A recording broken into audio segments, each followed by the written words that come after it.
Meu Senhor e meu Deus, creio firmemente que estás aqui, que me vês, que me ouves. Adoro-te com profunda reverência. Peço-te perdão dos meus pecados e graça para fazer com fruto este tempo de oração. Minha Mãe Imaculada, São José, meu Pai e Senhor, anjo da minha guarda, intercedei por mim.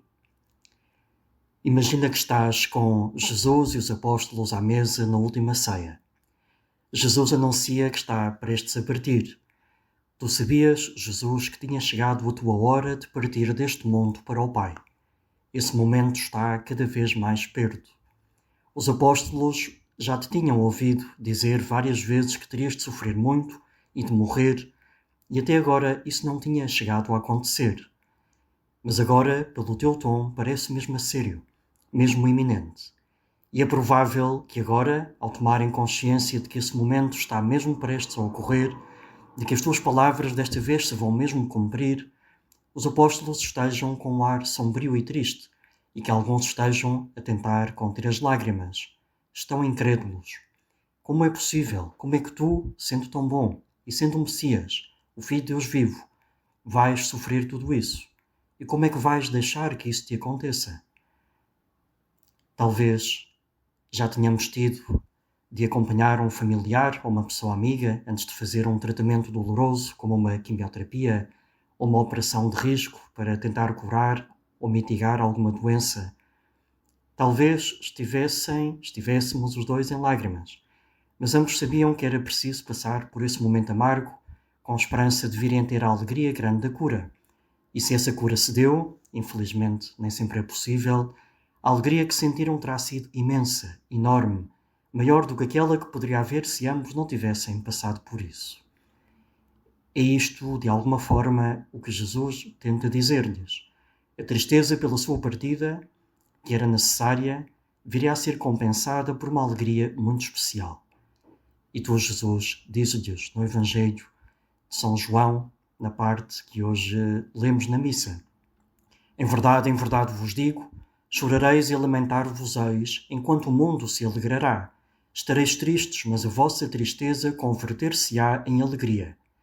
A mulher, quando está para ser mãe, sente angústia, porque chegou a sua hora. Mas depois que deu à luz a um filho, já não se lembra do sofrimento, pela alegria de ter dado um homem ao mundo. Também vós agora estáis tristes. Mas eu hei de ver-vos de novo, e o vosso coração se alegrará, e ninguém vos poderá tirar a vossa alegria. Jesus, como nos compreendes? Sabes até pelo que pode passar uma mãe quando está prestes a dar à luz e o que sente depois desse momento ao ver pela primeira vez o seu filho. Terias vivido essa experiência de um modo ou outro entre os teus familiares e conterrâneos de Nazaré. E queres então fazer ver aos apóstolos e a todos nós que teríamos de passar pela angústia de ver-te sofrer a paixão e morte dolorosas, mas que o coração deles e o nosso também experimentaria uma alegria imensa que ninguém poderia tirar ao ver-te ou saber-te ressuscitado com uma vida nova, gloriosa, esplendorosa. Revivemos tudo isto há poucas semanas atrás, no Tríduo Pascal. Estamos ainda a desfrutar da alegria da tua ressurreição, já às portas do momento em que deixarás visivelmente esta terra para subir para o Pai.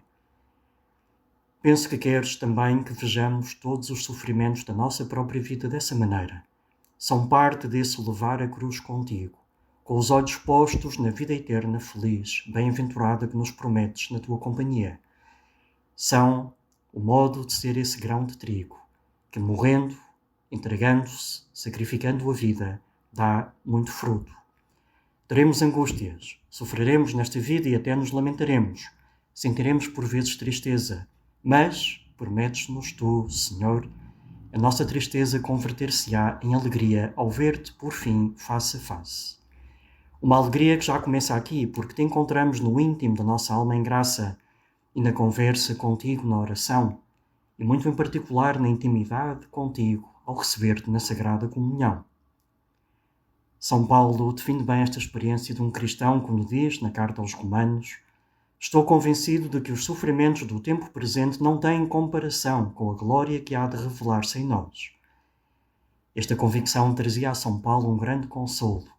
Sabia que, sofrendo com Cristo e por Cristo, viria a participar da sua glória, ao mesmo tempo que levava consigo à glória de Cristo uma multidão de almas. Esta convicção está presente em muitas outras passagens dos seus escritos. Na segunda carta aos Coríntios, por exemplo, diz: Bendito seja Deus e Pai de nosso Senhor Jesus Cristo, o Pai das misericórdias e Deus de toda a consolação. Ele nos consola em toda a nossa tribulação, para que também nós possamos consolar aqueles que estão em qualquer tribulação, mediante a consolação que nós mesmos recebemos de Deus.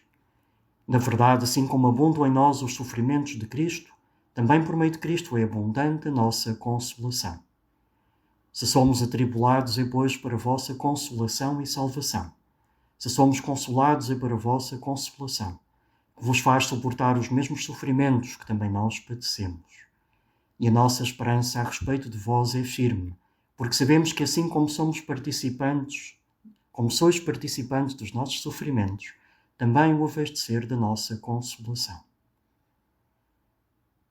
Podemos citar ainda a carta aos Colossenses.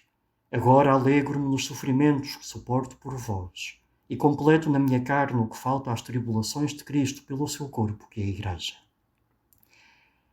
Por isso hoje, Jesus, neste bocadinho de oração, de encontro contigo, em que ouvimos estas tuas palavras, de que passamos pela tristeza dos teus sofrimentos e dos nossos, mas isso converter-se-á em alegria em nós, ao saber que estamos unidos a ti, que já estás glorioso no céu e que nos esperas lá, através de tudo aquilo que houver de bom, mas também de doloroso nesta nossa caminhada terrena.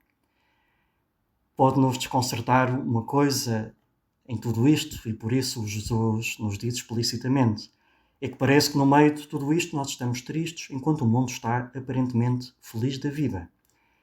Dizes tu, Jesus, em verdade vos digo, chorareis e lamentar-vos-ei, enquanto o mundo se alegrará. Estareis tristes, mas a vossa tristeza converter-se-á em alegria.